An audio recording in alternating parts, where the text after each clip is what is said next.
मेरा साथी क्या पढ़ रहा है, मेरी सहेली क्या पढ़ रही है, मेरा दोस्त क्या पढ़ रहा है, ये चीज़ें अपनी तैयारी में प्रथम चरण में बिल्कुल शामिल मत कीजिए। ये आपको टाइम खराब करने में बहुत बड़ा योगदान देती हैं, यानी आप मूल विषय वस्तु से भटक जाते हैं। तो टॉपिक को 1 बाय 1 क्लियर करिए। Topic 1, topic 2, topic 3, topic 4। और मान लीजिए किसी सब्जेक्ट में 5 टॉपिक हैं, तो ये 5 टॉपिक में भी आपने छोटे छोटे रूप बना करके ये निश्चित कर लिया मुझे इतने दिन में ये पूरा करना है।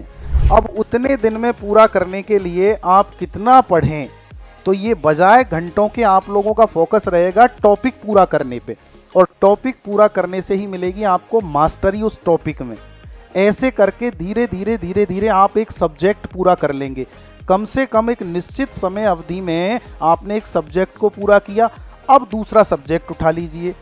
जो सब्जेक्ट आपका पूरा हुआ है उस सब्जेक्ट का नियमित रिवीजन करिए। नियमित रिवीजन का मतलब है अपनी दिनचर्या का कुछ समय, जो घंटों में मत रखिए उसको। यानी जब आपका मूड है, कई बार तो आप घंटों में डिसाइड कर लेते हैं और 2 घंटे तक पढ़ने में मन ही नहीं लगता, फिर नहीं लगता।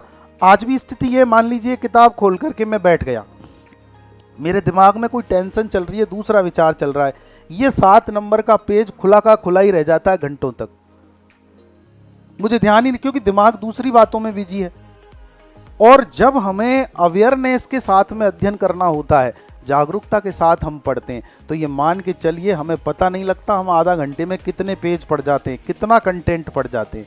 तो कुल मिलाकर के पूरी तैयारी में जो पहला चरण है ना, पहले चरण की ये जो बातें हैं, इन्हें आप निश्चित कीजिए। फर्स्ट पेपर के बिना आप लोगों को अंतिम रूप से सफलता प्राप्त करने में संशय ही नहीं, मतलब गुंजाइश ही नहीं है किसी प्रकार की।